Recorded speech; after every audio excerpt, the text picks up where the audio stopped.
यशोदा मैया की जय।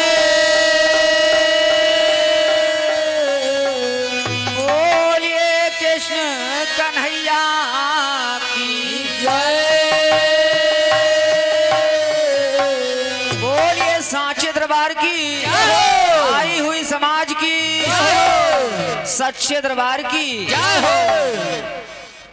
तो आइए एक लाइन में कहना है, उसके बाद छोटा सा प्रसंग और कहा गया है क्या?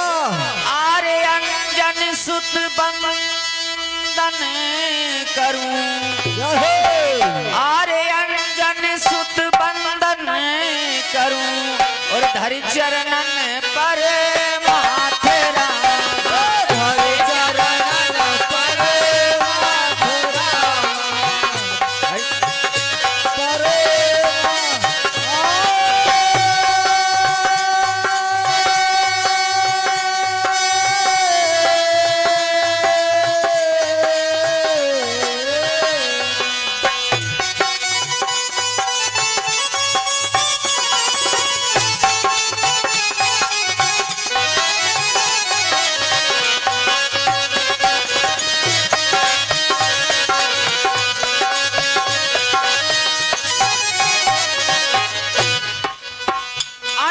सुत बंदन करूं अरे धरि चरणन पर,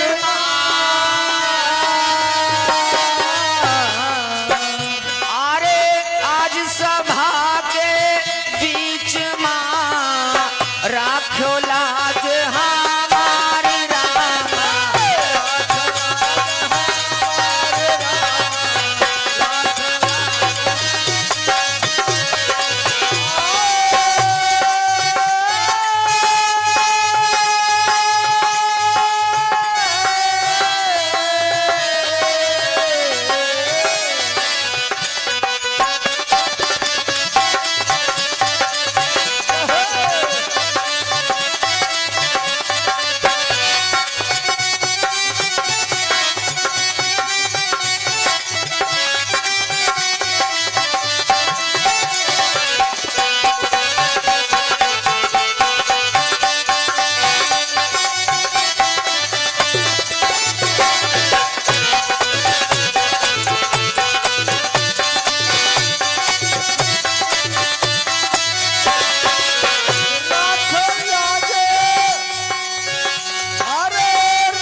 सांचे दरबार की जय।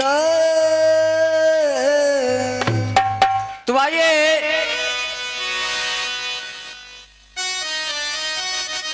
बताया गया कि भाई लड़के की छठी है और का और यादवों के घर में लड़का हुआ है।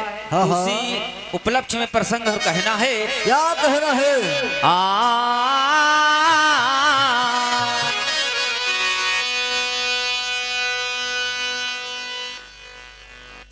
और विधना का कीनो रामा, विधना का कीनो रामा। अरे तीनों नारी बनाई विधाता का कीनो रामा, बनाई विधाता का कीनो रामा, बनाए विधाता का कीनो रामा।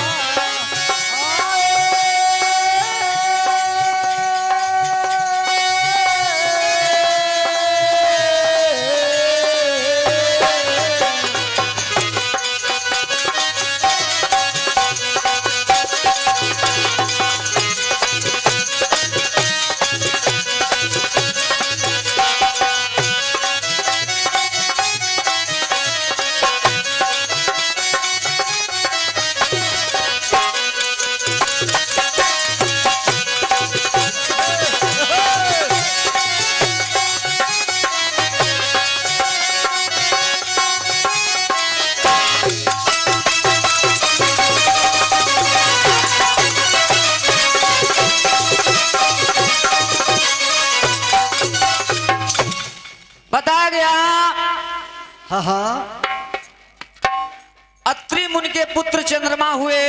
हाँ कवि का लेख मिला हाँ हाँ कि नारायण खेल किया जल में, नारायण खेल किया जल में, एक फूल कमल का उपजाया।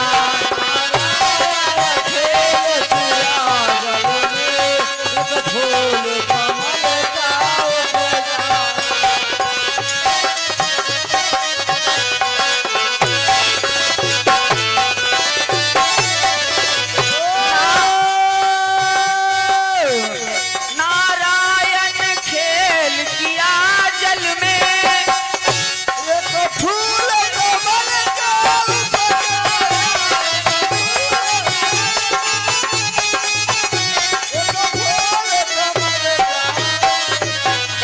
बस उसी फूल पर हुए ब्रह्मा, जय हो गुरुदेव। बस उसी फूल पर हुए ब्रह्मा, अस व्यास भागवत में गाया।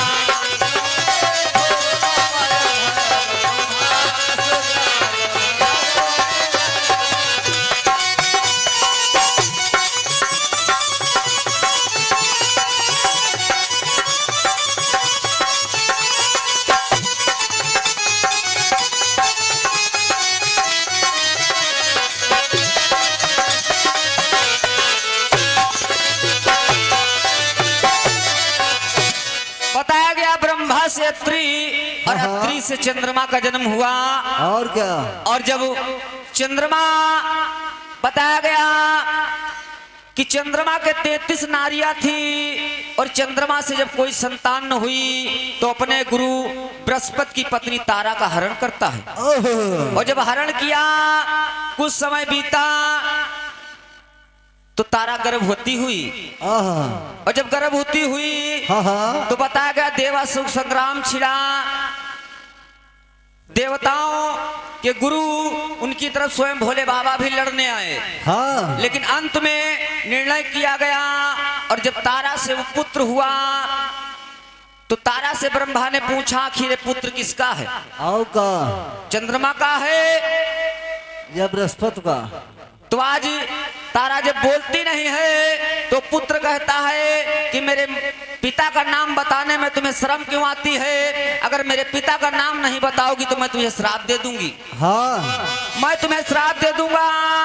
तब तारा बताती है कि पुत्र चंद्रमा का है। अरे वाह, तो चंद्रमा उस पुत्र को गोदी में उठा लिए जिसका नाम बताया गया बुद्ध पड़ा।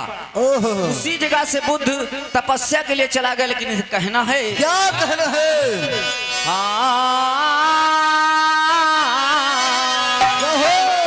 और कश्यप मुनि के नारी और यलन जन्मायो आए। बताया जाता है अत्रि से चंद्रमा, दुर्वासा और दत्तात्रेय 3 पुत्र हुए। हाँ तो आज इधर कश्यप मुनि की पत्नी से पुत्र हुआ जिसका नाम वैवस्व मनु बताया गया। हाँ हाँ और मनु महाराज अपनी नारी के साथ बैठे हैं और काफी समय बीत गया लेकिन कोई संतान नहीं हुई। उधर बुद्ध तपस्या के लिए गया और इधर देखिए जब जोड़े का मिलान नहीं होगा तब तक आगे सृष्टि नहीं।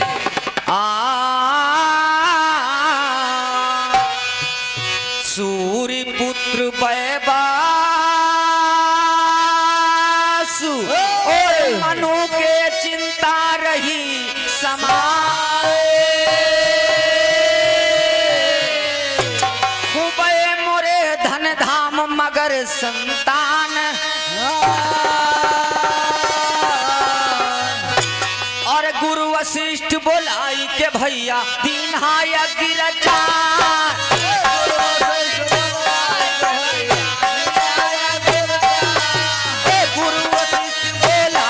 भैया दीन हाय गिरचा।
और यज्ञ करवाया गया तो मंत्र उच्चारण किया हाँ हाँ तो वैवस्व मनु के संतान हुई। अरे वाह और जब संतान हुई तो कन्या लीना जन्म और सोच राजा ने और कहा कि हो करतार मोहि बालक ना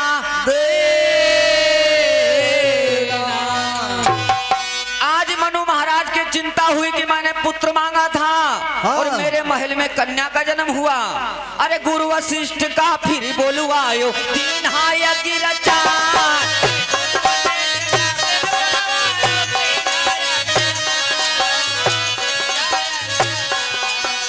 मंत्र उच्चारण मुनिवर कीना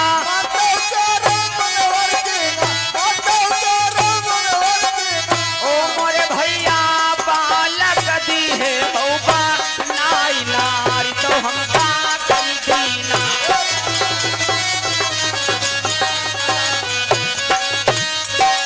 अरे रामा कहा कि हो कर तार नारी मोहे करी दीना।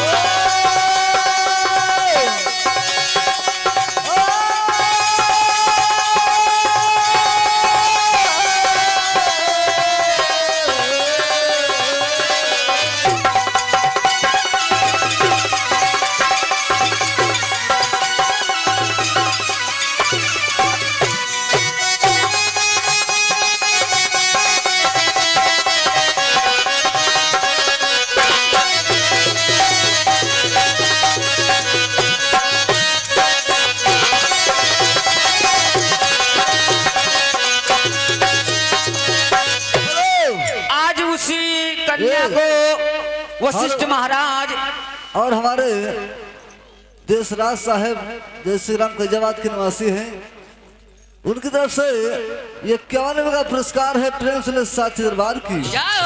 और हमारे कमलेश भैया जी आप कैजाबाद निवासी राष्ट्रीय 51 रुपये का दान बोले भक्त और भगवान की जय हो। और हमारे शंभूलाल भैया दादा ये गांव हम कई बाजी आ चुके हैं। और हमारे नन्हेलाल भैया जी आप कैजाबाद की पावन धरती से राष्ट्रीय 51 रुपये का दान बोले भक्त और भगवान की जय हो। और हमारे शंभूलाल भैया जय श्री राम फैजाबाद के निवासी हैं, उनकी तरफ से 51वें का पुरस्कार है प्रेम से साथी दरबार की। और हमारे जय श्री राम भैया जी आप कैजाबाद की पावन धरती से 51 रुपये का दान बोले भक्त और भगवान की। और हमारे पप्पू दादाजी आप कैजाबाद की पावन धरती से 51 रुपये का दान बोले भक्त और भगवान की जय हो।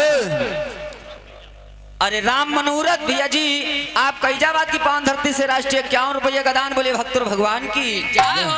आज वशिष्ठ महाराज ने उसी कन्या को अपने तपोबल के द्वारा पुत्र बनाया और उसका नाम सुधुमन रखकर उसे राजा बनाया गया। जय हो। लेकिन समय का भाव कहना है आज रंजीत भैया 17 तारीख का प्रोग्राम आप फिर ही है और बराबर 17 तारीख का हम आए थे और यह जगह और हमारे आज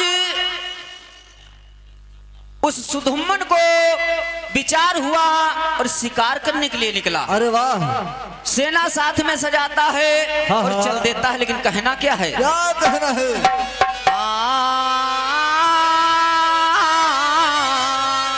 है। नाम सुधुमन धरो और राजा जब दिहो बनाए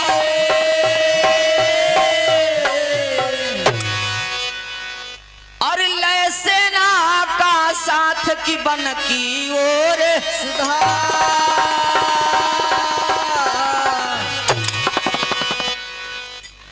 और मदराचल की धरती पे जब राजा पहुंचे जाए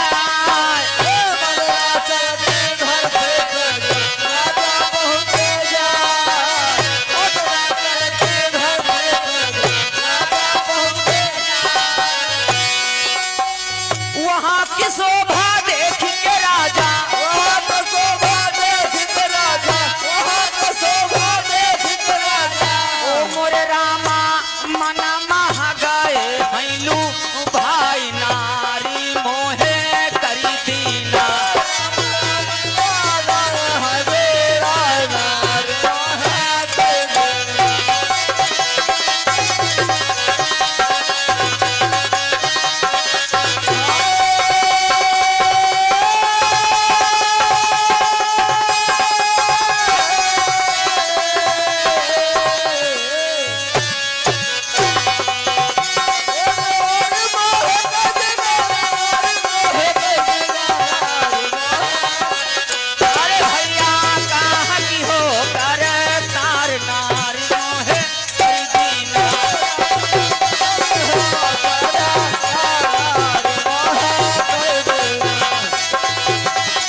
पहुंचते हैं वन में तो सेना साथ में देखा कि एक सामने एक सुंदर गुफा बनी। अरे वाह।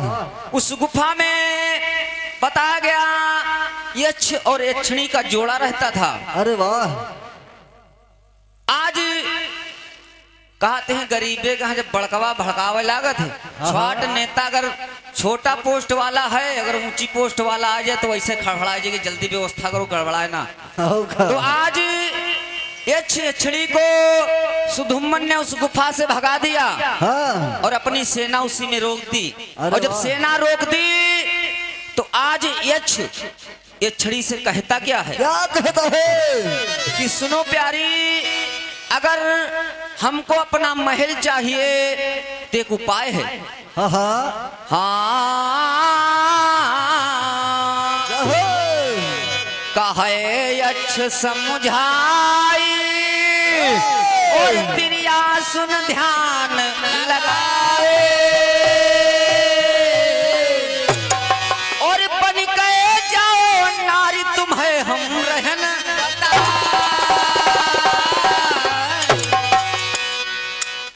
बताया गया। यक्ष आज अपनी पत्नी से बताता है क्या कि अंबिका वन है। हाँ हाँ। और इसमें कुछ जमीन है, चारों तरफ गुलदारा, पूरा जंगल नहीं, पूरी बाकी परी है। क्योंकि एक समय भोलेनाथ हाँ हाँ। पार्वती के साथ विहार कर रहे थे। अंबिका वन में उसी समय कुछ संत दर्शन के लिए आए तो पार्वती शर्मा गई। हाँ हाँ। तो भगवान शंकर ने उनके मन को चाहा, कहा जाओ 100 योजन वितरत भूमि, यानी गुलदारे में 100 योजन, आओ का इसके नापी जरा। अंदर जो आएगा वो नारी हो जाएगा। आओ का वह नापी तवली रहे। और दूसरी चीज बताई कि सिर्फ 4 लोग इसमें नारी नहीं होंगे। हाँ हाँ। कौन? हाँ हाँ। गणेश भगवान, कार्तिकेय और नंदी महाराज, ये बात। और चौथे भगवान शंकर। हाँ। ये 4 लोग उस में जाते लेकिन नारी नहीं होते। अगर अगला कोई दूसरा जाता तो इनका नारी। छोड़ का। तो आज यक्ष अपनी पत्नी से कहता है क्या कि सुंदर हिरनी बनकर राजा की गुफा के सामने जाओ, और राजा जब तुमको देखेगा तो मोहित होकर तुम्हारा पीछा कर लेगा। अरे वाह। हाँ क्या सुनी पिया के बैल और नारी ना देर लगाए और बन हिरनी तब तुरंत गुफा के सम्मुख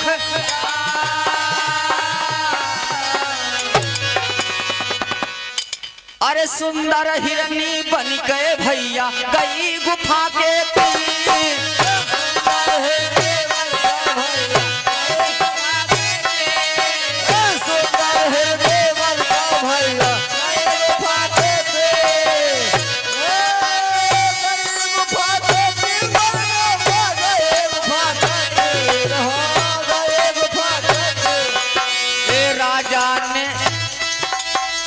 जब हिरनी का राजा व्याप है, जब हिरनी का राजा व्याप, जब हिरनी का राजा व्याप। ओ मोरे रामा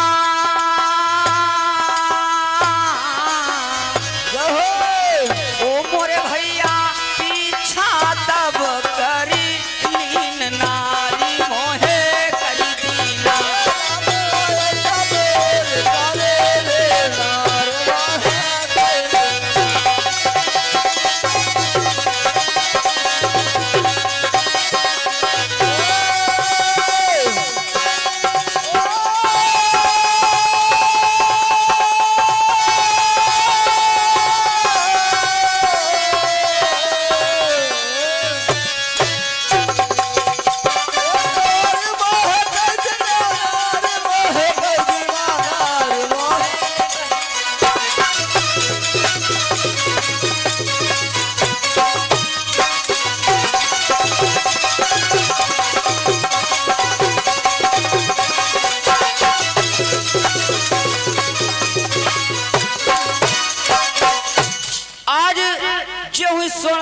हिरनी को देखते हैं राजा, और हमारे रंजीत यादव जी आप कैजाबाद की पावन धरती से राष्ट्रीय 101 रुपये का दान, और राम लखन दादाजी आप कैजाबाद निवासी 51 रुपये का दान। बोलिए भक्त और भगवान की। आज ये हुई हिरनी बनकर सुधुमन के सामने जाती है तो आज राजा मोहित हो गए और अपने अश्व पर अकेले सारी सेना को उसी गुफा में छोड़ दिए और अश्व पर बैठकर हिरनी का पीछा कर लिया। हाँ आगे आगे चली और भूप पीछे से जाए,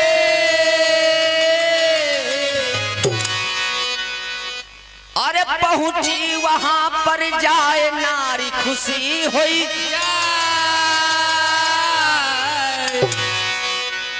अरे उसी जगह पर राजा पहुंचे नारी तब हुई जाए।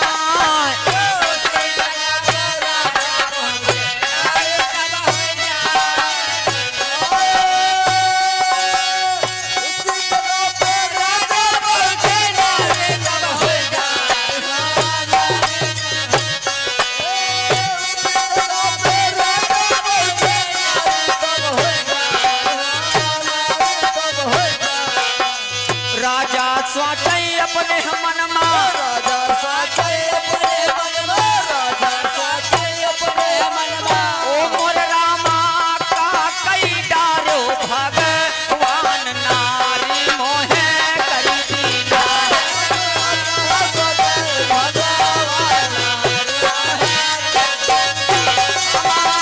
कई डारो भगवान नारी मोहे करी दीना।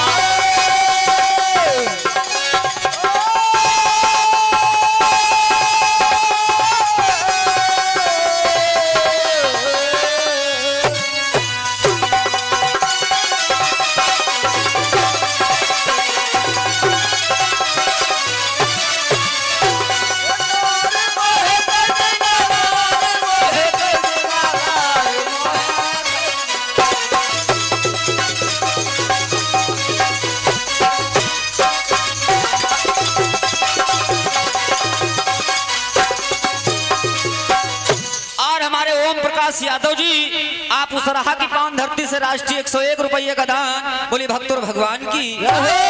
आज समय का चक्र बदला, पहले कन्या के रूप में जन्म लिए और फिर उनको बालक बनाया गया। अरे वाह। और आज समय का चक्र हुआ कि फिर नारी हो गए।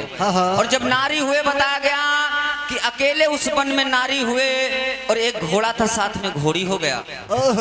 तो कहना उस गुफा में सेना जब राजा नहीं आए तो सेना इधर उधर चली गई और ये चिड़ी को अपना मकान मिल गया। अरे वाह। तो कहा गया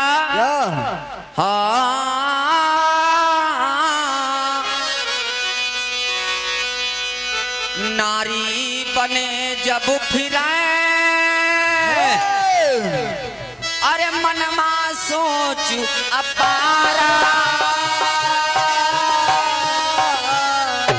और काह की हो कर तार जौन है सृजन।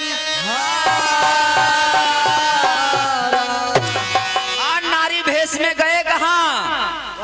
अरे करन तपस्या बुध जहाँ बैठे तहाँ पर पहुंची जा।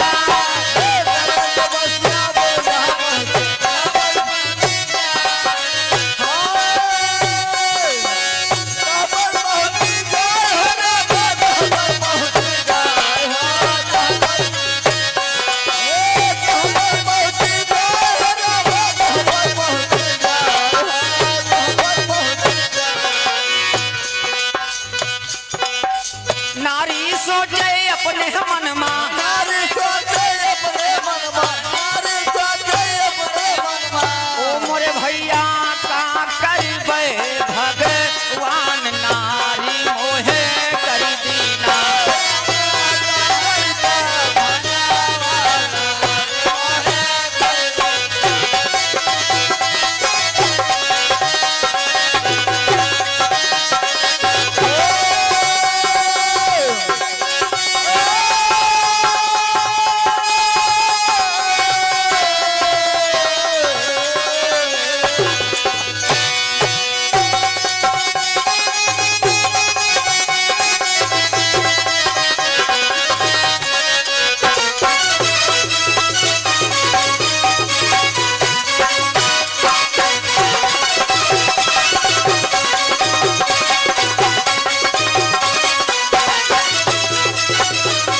बताया जाता है। हाँ हाँ हालांकि जानकारी तो सुधुम्मन को थी कि वन श्रापित है, लेकिन अगर कोई के लोभ बस, यानी सुधुम्मन उस हिरनी के पीछे लोभ के कारण चढ़े गए, इसलिए नारी हो गए। आओ का तो आज वही चंद्रमा का पुत्र बुद्ध जहां पर बैठा है, आज वो इला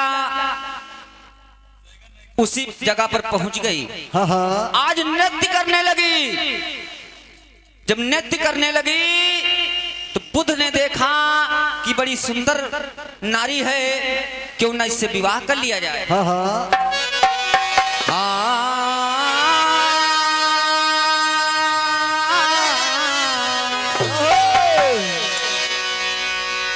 चंद्रमा का पुत्र अरे बुद्ध कर लीन सगाई,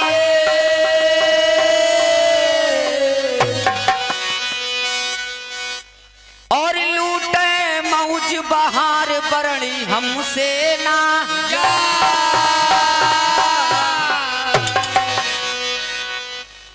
अरे खुशी खुशी दोनों है रहते वही विपिन दरमियान,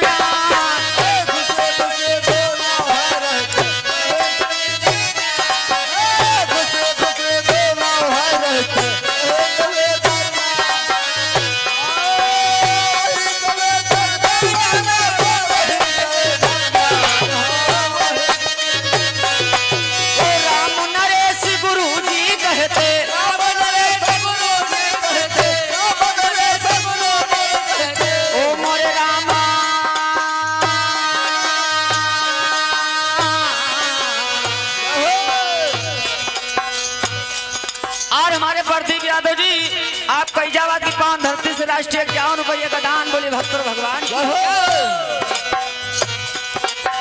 शिव भोला के शीश नवाई, शिव भोला के शीश नवाए, शिव भोला के शीश नवाए। ओ मोरे रामा धन्य धन्य भगवान नारी मोहे करी दीना,